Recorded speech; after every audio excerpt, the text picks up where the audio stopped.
요즘에는 손편지 받아보기가 참 어렵고 또 흔하지 않은 일이죠. 드문 일입니다.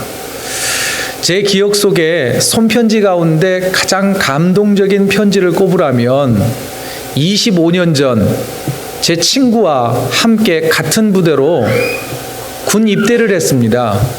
그해 겨울이었는데 어찌나 춥던지요. 그런데 함께 입대했던 그 친구 어머니가 저에게 편지를 보내셨어요. 친구 어머니가 저에게 그러는 거예요. 아들아, 이렇게 시작을 하는데 참 감동적이었습니다. 왜 군에 가면 갇힌 것 같고 혼자 있는 것 같고 낯선 환경에서 외롭고 힘들지 않겠습니까? 모르시지요? 군대를 안 가셨으니. 저는 그랬어요. 그때 친구 어머니가 보내주셨던 그 편지 한 통은 저에게 큰 힘이요, 너무 감사한 편지로 기억됩니다. 사도 바울이요, 로마 감옥에 갇혀서 여러 교회들에게 편지를 썼습니다. 옥에 갇혀서 편지를 썼다 그래서 에베소서, 빌립보서, 골로새서, 빌레몬서를 옥중서신이라고 부릅니다. 그 여러 네 권의 옥중서신 가운데 저는 여러분들과 함께 빌립보서를 함께 묵상하고자 합니다. 먼저 이 빌립보 교회가 어느 지역에 있었는지 지리적인 위치와 여러 배경 설명을 좀 드리고자 합니다. 우리가 묵상하게 될 이 빌립보서, 곧 빌립보 교회는 마게도니아 지역의 주요 도시 가운데 하나였습니다. 이 빌립보 도시는 BC 358년경에 알렉산더 대왕의 아버지였던 마게도니아의 빌립 2세가 이 지역을 차지를 하고 점령을 한 다음에 자신의 이름을 따서 빌립이라고 하는 이름을 따서 도시를 건설했는데 그게 바로 빌립보라고 하는 도시였습니다. 이 빌립보 도시는 그리스와 로마가 이제 격돌하면서 BC 167년에 로마의 식민지로 주인이 뒤바뀝니다. 그리고 로마의 식민지 지배를 받았던 이 빌립보 지역은 BC 42년부터서 이 지역을 의도적으로 로마화 정책을 펴니다. 그러면서 이 빌립보 지역에 퇴역한 군인들, 리타이어한 군인들과 장성들을 대거 이주를 시킵니다. 로마 군인이라 그래서 모두 다 시민권을 가진 것은 아니었습니다. 빌립보로 이주해 가는 사람들에게는 로마에서 파격적인 제안을 해주었는데 그들에게 로마 시민권을 부여했고 또한 각종 세금 감면의 혜택을 누리게 했습니다. 또 더불어서 사회, 정치, 경제, 문화, 종교에 이르기까지 이 빌립보 지역에서는 모두 다 거의 로마 시내와 흡사한 그런 대우를 받았고 그런 평가를 받았고 로마의 법으로 보호받는 그런 도시였습니다. 그래서 BC 42년 이후로 이 빌립보 지역을 제2의 로마시다라고 부를 정도로 상당히 로마적인 도시로 점점 더 성장해 갑니다. 또한 이 빌립보 지역에는요, 강수량이 풍부하고 물이 많았습니다. 땅이 비옥해서 농사가 잘 되는 곡창지대로 유명합니다. 빌립보 인근에는 금 광산이 있어서 경제적으로도 굉장히 풍요로운 도시가 바로 빌립보였습니다. 그리고 로마와 저 동부 곧 아시아를 연결하는 쉽게 오늘날로 표현하자면 직선 고속도로를 개통을 하게 되는데 에그나티아라고 하는 도로를 개통하게 됩니다. 그런데 지도를 보시면 로마와 저 아시아 한 중간 지점이 빌립보였습니다. 그래서 이 빌립보는 이 교통망을 따라서 교통의 요충지요, 더 나아가 로마의 군인들이 이동하는 군대의 요충 전략지로 성장하게 됩니다. 이처럼 빌립보 사람들은요, 로마가 주는 혜택이 워낙 컸고 그리고 그 어떤 것과도 바꿀 수 없는 것이었기에 그 빌립보에 산다는 것 자체만으로도 굉장한 자부심을 가지고 있었습니다. 그리고 이런 모든 혜택을 누가 주는 걸까요? 로마 정부가 주고 자신들을 다스리는 황제가 우리에게 이처럼 좋은 것을 주었다라고 생각했기 때문에 황제에게 충성 맹세를 했습니다.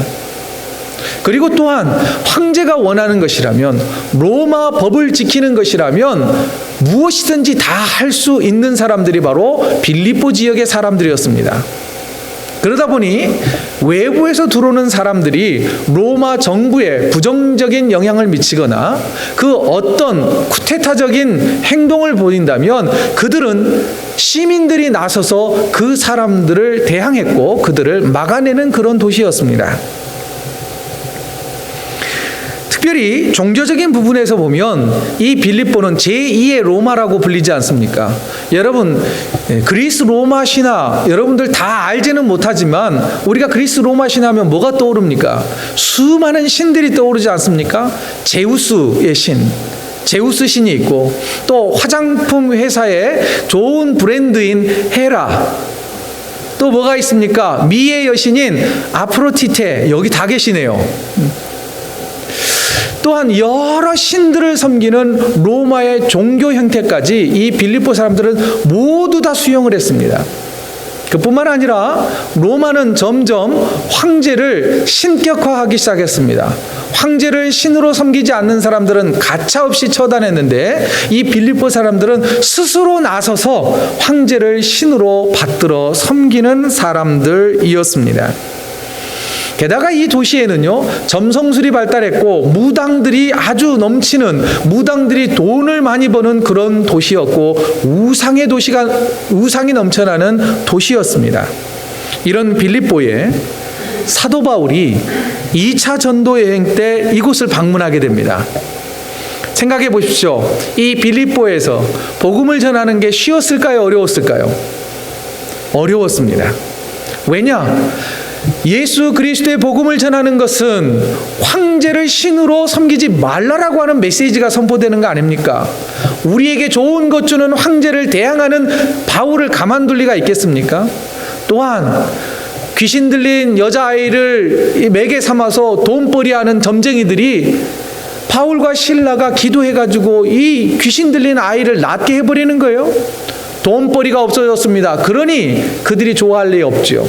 그래서 그들을 고발했고 결국은 빌립보에서 바울은 감옥에 갇혀 모진 고난을 당하는 그런 일들을 당하게 됩니다. 그 내용이 사도행전 16장에 잘 기록되어 있습니다. 자, 그러면 도대체 이처럼 로마 정신이 가득하고 제2의 로마라고 여기는 이 빌립보에 도대체 어떻게 해서 이 빌립보 교회가 탄생하게 되었는지, 어떻게 바울이 이 빌립보 교회를 개척하게 되었는지 사도행전 16장에는 그 내용이 잘 기록되어 있는데 그 내용을 잠시 살펴보도록 하겠습니다. 자, 사도 바울은 다시 한번 지도 그림을 한번 보시죠. 사도 바울은 2차 전도 여행 중일 때, 사도 바울은 원래 여러분들 보시면 저 아시아 지역, 두아디라라고 하는 그 도시가 있는 아시아 지역으로 가서 복음 전파를 하기를 원했습니다. 여러 번 그곳에 가기를 원했습니다. 그런데 어찌된 일인지 하나님께서는 이 사도 바울의 계획을 거부하셨습니다. 2번이나 너는 이 아시아 쪽에 가지 말고 저 마게도니아 지역으로 가서 이방인들에게 복음을 전하라 라고 하는 명령을 지속적으로 사도 바울에게 내리셨습니다. 어쩔 수 없이 하나님의 이 강권적인 수정에 의해서 바울은 약간 자기의 생각과는 달리 어거지로 어쩔 수 없이 마지못해서 마게도냐 지역으로 복음 전파를 하게 됩니다. 그래서 그가 마게도니아에서 첫 번째 들어간 성이 어디냐면 사도행전은 마게도니아의 첫 성 빌립보라고 되어 있습니다. 첫 성이라고 하는 의미는 굉장히 큰 대도시였다는 거예요. 대표적인 도시였다는 것입니다. 바로 이 마게도니아 지역의 대표 도시였던 빌립보에 들어갑니다. 사도 바울이 복음을 전할 때, 다른 지역을 복음을 전할 때 대부분 어디를 먼저 찾아가느냐면 유대인들이 모여 있는 회당을 찾아갑니다. 회당에 찾아가서 예수님에 대하여서 증거했습니다. 이미 그들은 구약 성경을 잘 알고 있었던 유대인들이었기 때문에 조금만 수정해주면 그들이 예수 그리스도를 온전히 메시아로 믿었기 때문입니다. 빌립보성에 들어가자 바울은 회당을 찾습니다. 그런데 어찌된 일인지 그렇게 큰 도시에 회당이 없는 겁니다. 자신의 생각과 의도와는 전혀 다른 상황이 펼쳐진 것이죠. 그래서 별 수 없이 사람들이 있는 곳을 찾아갑니다. 사람들이 있는 곳이 어디냐면 강가에 있는 여인들이 모여서 무언가 이야기하고 있는 그 장소를 찾아갑니다. 그래서 별 수 없이 여인들을 모아놓고 사도 바울이 복음을 증거하기 시작합니다. 그때 운명적인 만남이 있는데 한 여인을 만나게 됩니다. 그 여인이 누구냐면 루디아라고 하는 여인과 사도 바울이 만나게 됩니다.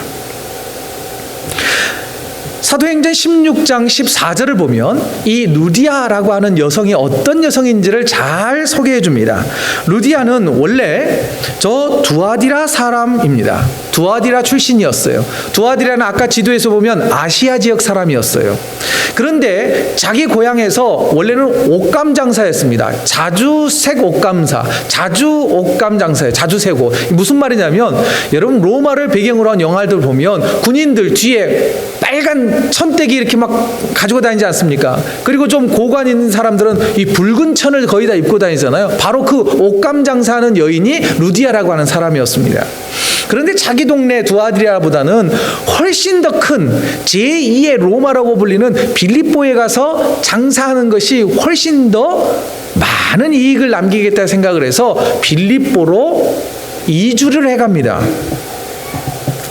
거기에서 옷감을 팔아서 경제적인 이득을 얻기 위하여 왔던 루디아라고 하는 이 여인이 전혀 예상치 못했는데 사도 바울을 만나게 됐고 사도 바울이 전한 그 복음을 듣고 예수를 영접하게 됩니다.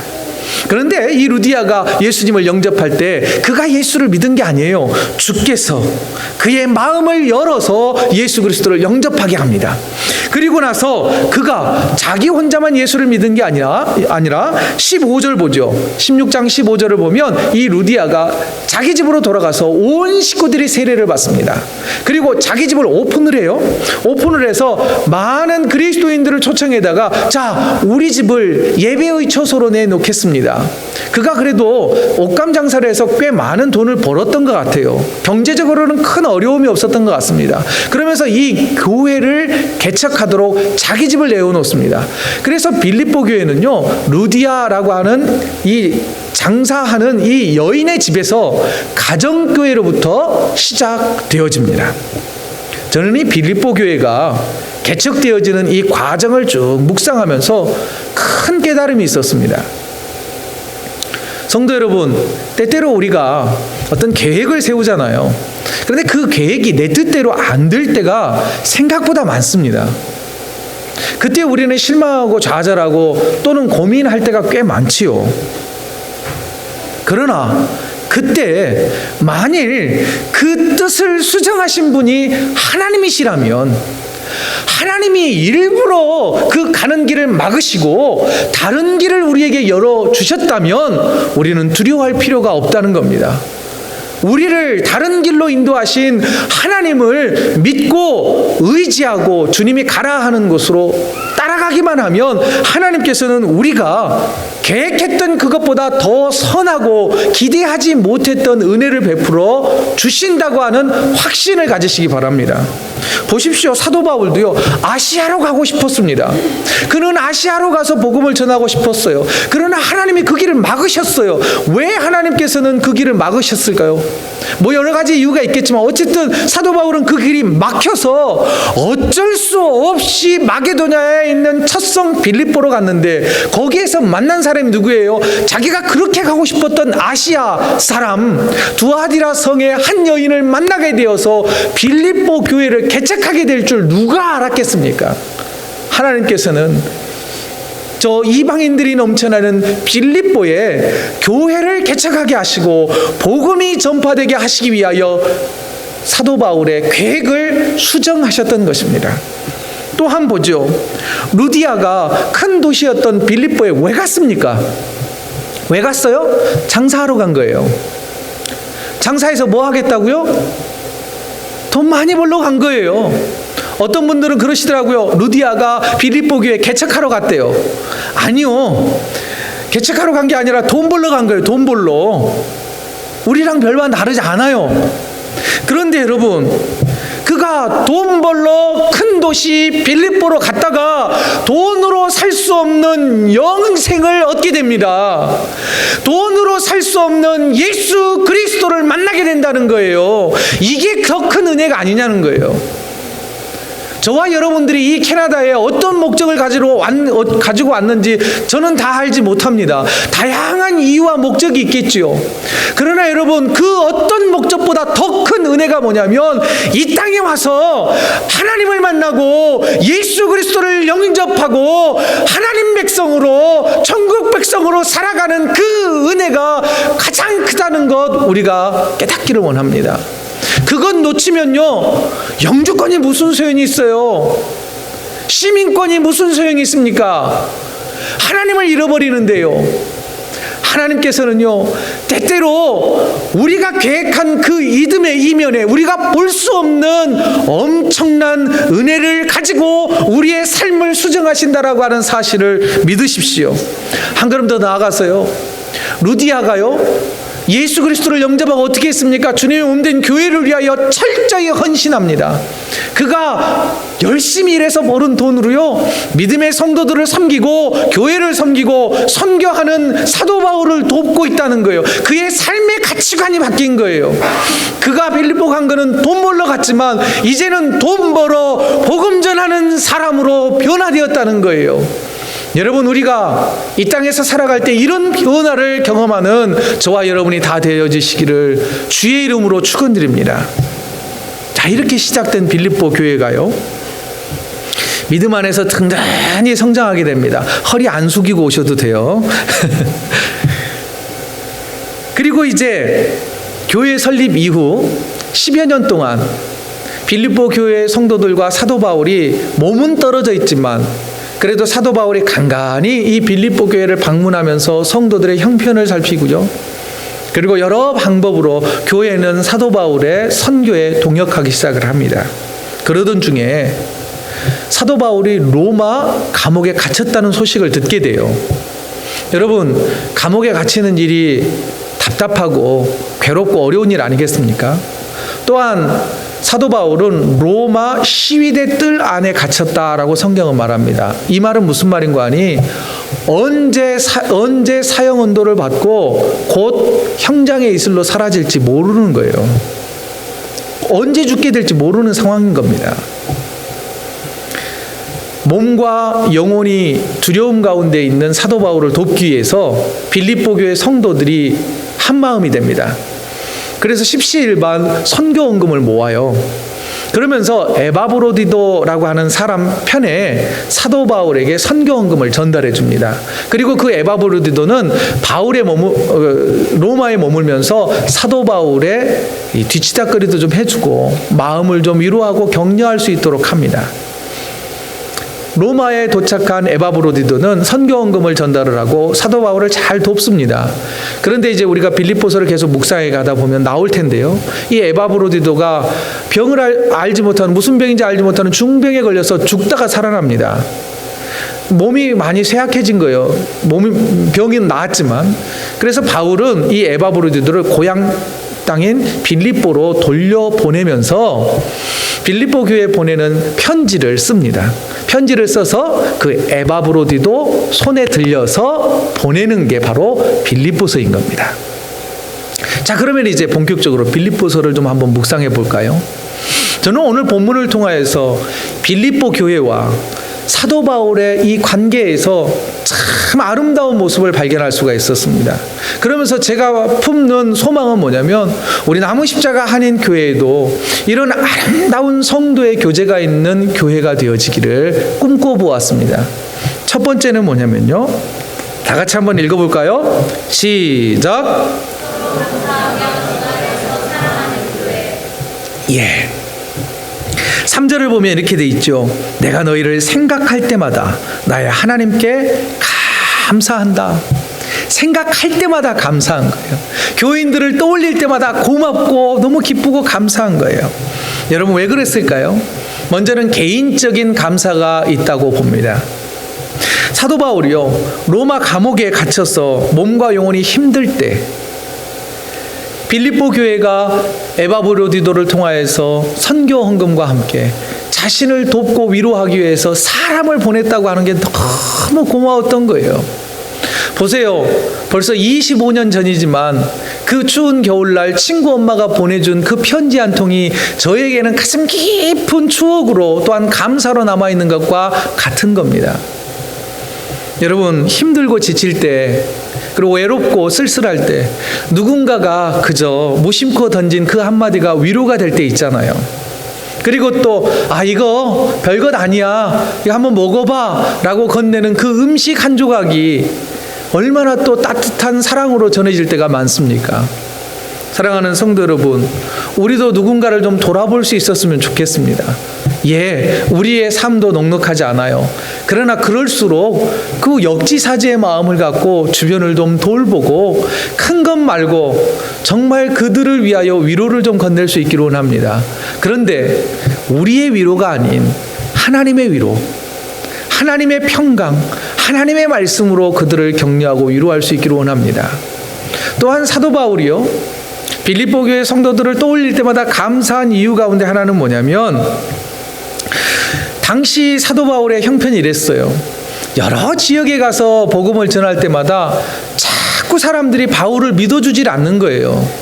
당신이 누군지 우리는 알아요. 그리스도인들 잡아 죽이던 사람 아닙니까? 당신이 사도라고요? 그래서 어떻게 사도가 될 수 있습니까? 당신은 예수님의 제자도 아니었고 예수님을 직접 만나지도 않았는데 어떻게 당신이 사도라고 말할 수 있습니까? 당신이 전한 복음도 거짓이에요 라고 하면서 믿어주지를 않았습니다. 그래서 다른 교회에 보내는 편지를 보면 내가 예수 그리스도의 사도입니다. 그러니 제 말을 믿어주십시오라고 의도적으로 예수 그리스도 된 나 사도 바울은 이렇게 쓴단 말이에요. 한번 찾아볼래요? 그럼 성경, 여러분들 가진 성경 딱 석 장만 뒤로 넘겨보세요. 석 장만. 성경 석 장을 딱 뒤로 넘겨보면 골로새서가 나옵니다. 스크린에 없으니까 아무리 찾아봐도 여러분들 안 나올 거예요. 같이 읽습니다. 시작. 하나님의 뜻으로 말미암아 그리스도 예수의 사도된 바울과 형제 디모데는, 골로새 교회에게 편지할 때는 뭐라 그래요? 사도라고 그걸 명시합니다. 여기에서 광고 하나 합니다. 성경책 가지고 예배드리기를 권면드립니다. 앱을 깔아오시는 것도 괜찮아요. 그런데 성경 보다가 까똑하면 예배에 집중할 수가 없습니다. 가급적이면 성경을 들고 예배에 참석하시기를 간곡히 부탁을 드립니다. 자, 보십시오. 다른 편지에도 보면 내가 사도예요, 사도라고 계속 언급합니다. 거기에는요, 사도 바울이 내가 사도입니다, 그러니 내 말을 잘 들으십시오, 나의 권위에 복종하십시오, 그런 뜻이 아니에요. 사도 바울이 사도됨을 자꾸 강조한 건 이거예요. 만일 내가 그리스도의 사도가 아니라면 내가 전한 복음의 진정성이 의심받기 시작하는 거예요.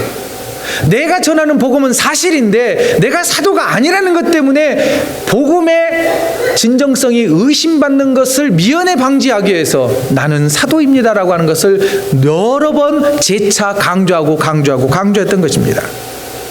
그런데 오늘 본문 1절을 보시죠. 오늘 본문 1절은 이렇게 기록되어 있습니다. 그리스도 예수의 종 바울과 디모데는, 사도라는 단어가 사라져 있잖아요. 이게 무슨 의미일까요? 빌립보 교회 성도들은 사도 바울이 예수 그리스도의 사도라는 것, 진정한 복음을 전파하고 있다는 것을 믿고 신뢰하고 지지했던 것입니다. 여러분, 이게 얼마나 사도 바울에게는 감사하고 은혜가 되었을까요? 많은 사람들이 믿어주지 않을 때 나는 당신을 믿습니다, 바울 목사님은 진정한 그리스도인이요 진정한 사도임을 믿습니다라고 격려해주고 지지해주니 얼마나 감사했을까요? 누가 뭐래도 하나님은 당신 편입니다. 당신을 위해서 기도하겠습니다. 믿고 격려해준 사람들 평생 잃어버리지 못하는 거예요. 사랑하는 성도 여러분, 주변을 좀 돌아보십시오. 시련과 고난이 있을 때, 누가 믿어주지 않을 때 내가 믿어줘요. 집사님 내가 믿어줘요. 다른 사람은 몰라도 나는 집사님 믿어요 라고 하는 이 신뢰의 관계가 우리 교우들의 관계가 되어지기를 간절히 소망해 봅니다. 그러면 우리가 그리스도의 사랑과 말씀으로 그들을 지지하고 격려할 때에 분명 그들은 믿음으로 우뚝 서게 될 겁니다.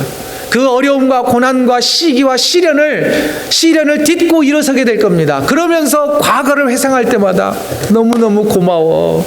집사님 아니었으면 내가 그때 어쩔 뻔했어. 그때 나에게 그렇게 주의 말씀으로 격려해주고 나 위해서 나를 믿어주고 했으니 너무나 고마워 감사해 하며 과거를 회상하는 우리 교우의 관계가 되어지기를 소망합니다. 두 번째, 다 같이 읽습니다. 시작. 복음 전파를 위해 협력하는 교회. 사도 바울이요 너무나 이 교인들을 생각할 때마다 기뻤던 것은 5절이에요. 너희가 첫날부터 이제까지 복음을 위한 일에 참여하고 있기 때문이라. 복음을 위한 일에 참여하고 있다라고 하는 것. 여기에서 참여라고 하는 것은요, 그냥 별것 없이 뭐 생각도 없이 그냥 와서 거기 앉아 있거나 서 있거나 아니면 같이 동행하는 그런 정도의 말이 아닙니다. 참여한다는 것은요, 재능과 물질과 시간과 마음과 노동력을 쏟아 부었다는 의미입니다. 여러분, 빌립보 교회와 사도 바울이 무엇을 위하여 자신이 가지고 있는 모든 것을 쏟아 부었다고요? 복음을 위하여, 하나님 나라 확장을 위하여, 한 영혼을 살리기 위하여 모든 것을 쏟아붓는 것을 한 해만 한 것이 아니라 처음 교회가 개척될 때부터 지금까지 10여 년이 지났지만 여전히 그 열정이 식어지지 않고 있는 것을 바라볼 때에 자신은 너무나 기쁘다는 거예요. 사랑하는 성도 여러분, 우리 교회도요, 정말 우리 교회 이름값을 좀 잘했으면 좋겠습니다. 십자가의 복음을 전파하는 교회. 그리고 두세 사람이 모이면 다른 말 하지 않고 어떻게 하면 한 사람을 구원해낼까? 내가 알고 있는 누구 엄마가 있는데 그분을 어떻게 하면 전도할 수 있을까? 고민하고 기도하고 협력하고 물질도 함께 헌신할 수 있는 그런 교회가 우리 교회가 되어지기를 소망합니다. 여러분, 복음 전파와 선교하는 일에 구체적으로 동참할 수 있는 것, 이미 광고로 여러분들에게 말씀을 드렸습니다. 온주민 선교에 동참하십시오. 여러분, 그리 멀지 않는 곳이고 원래 나나이모보다 일정이 많이 절반으로 축소되었습니다. 여러분, 다 갈 수는 없지만 10명까지는 갈 수 있습니다. 서둘러서 동참하십시오. 또한 선교와 전도의 대상자가 멀리에 있지 않습니다. 우리 가정에 있지 않습니까? 한국 통계에 의하면 이렇습니다. 한국 대학교 대학생들의 단 2%만이 크리스천이랍니다. 2%는요, 여기 이민자들의 삶도 크게 다르지 않으리라고 봅니다. 여러분, 2%가 크리스천이라는 말은 미전도 종족국보다 더 심한 퍼센테이지입니다. 여러분, 한국 교회는요, 점점 교회 학교가 사라지고 청년부가 없는 교회가 태반입니다. 물론 아이들이 점점 없기 때문에 그럴 수도 있죠. 그러나 그것만은 아닙니다. 믿음의 교육이 사라졌고 선교에 대한, 전도에 대한 열정이 식어진 그 결과인 것입니다. 주일에 교회에 출석한다고 해서 예수 믿는다고 저는 이제 확신할 수 없을 것 같습니다. 여러분, 여기 앉아있다 그래서 예수 믿는다고 확신할 수 없습니다. 여러분 스스로 한번 점검해 보십시오. 내가 예수를 진짜 믿고 있는지. 그렇다면 여러분 스스로 예수 믿기 위하여 몸부림치시기 바랍니다. 여러분, 나부터서 구원해야죠. 그래야 누군가를 구원낼 수 있지 않겠습니까? 내가 구원에 대한 확신이 없는데 누구를 구원해내겠습니까? 사랑하는 성도 여러분, 우리의 자녀들이 이 믿음의 유산을 물려받을 수 있길 위하여 우리가 힘써 노력하기를 원합니다. 그러니 여러분, 다른 캠프 보내는 열정으로 수련회도 좀 보내주십시오. 선교회도 동참하고요. 뭐 하루지만 여름 성경학교 한다 그러면 그날만큼이라도 여러분 자녀들을 보내셔서 제발 동참하게 하십시오. 경험하지 못하는데 어떻게 그 마음을 알 수 있겠습니까? 사랑하는 성도 여러분, 복음 전파하는 일에 몸부림치는 교회와 성도가 바로 우리 교회이기를 간절히 소망해 봅니다. 마지막 세 번째입니다. 다 같이 읽습니다. 시작.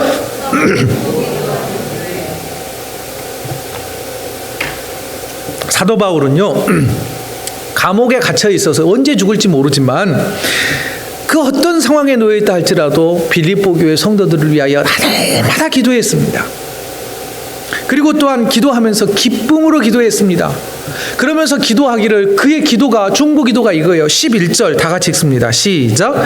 예수 그리스도로 말미암아 의의 열매가 가득하여 하나님의 영광과 찬송이 되기를 원하노라. 제가 이 말씀을 묵상하면서 내가 우리 성도들을 위하여 중보 기도하는데 이 기도가 좀 수정되어야 되겠다라고 하는 결단을 하게 되었습니다.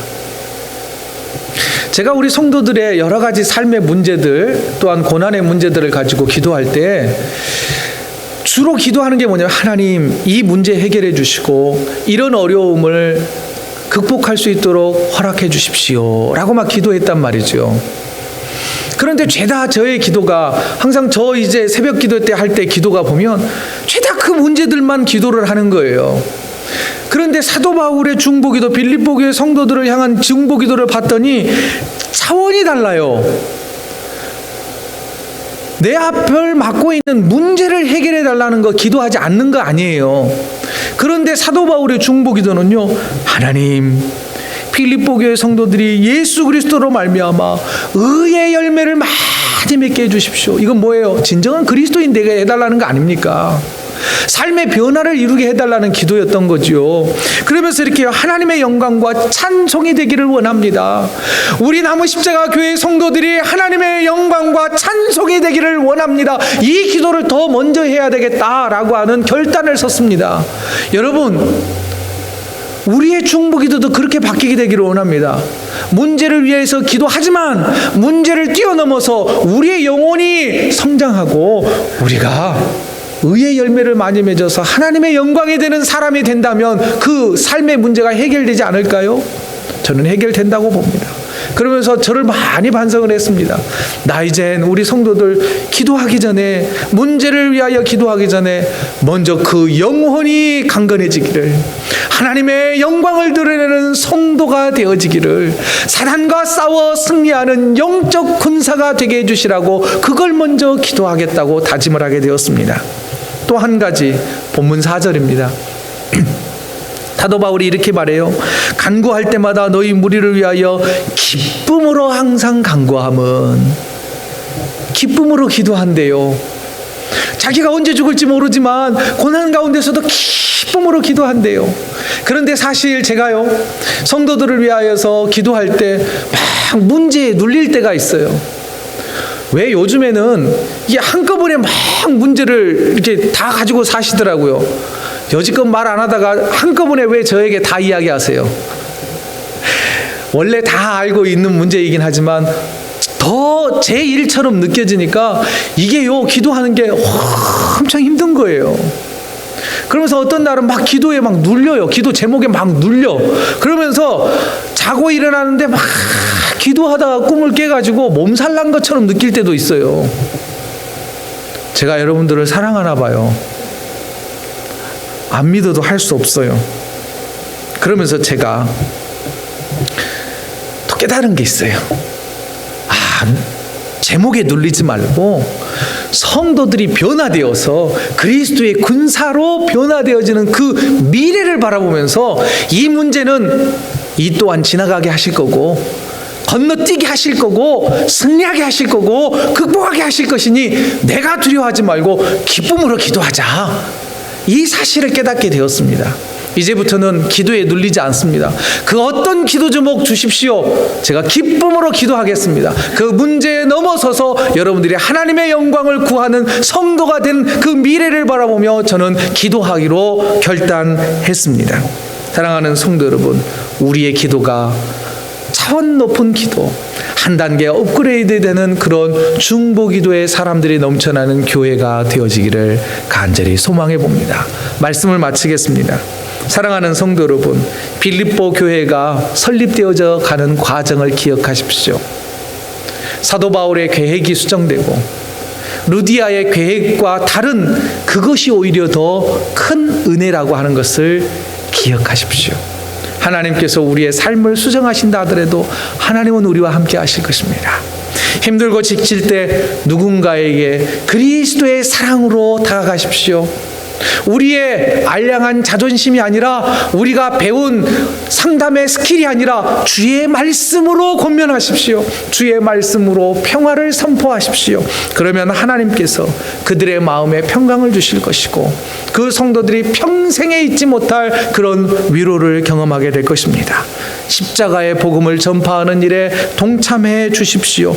두세 사람만 모이면 어찌하면 그 한 영혼을 살려냈고 함께 고민하고 기도하는 공동체가 되어 주십시오. 우리의 기도가 바뀜으로 하나님이 기뻐하시는 의의 열매 많이 맺어서 하나님께 영광과 찬송을 돌리는 저와 여러분 그리고 우리 나무 십자가 한인 교회가 되어지시기를 주의 이름으로 축원드립니다.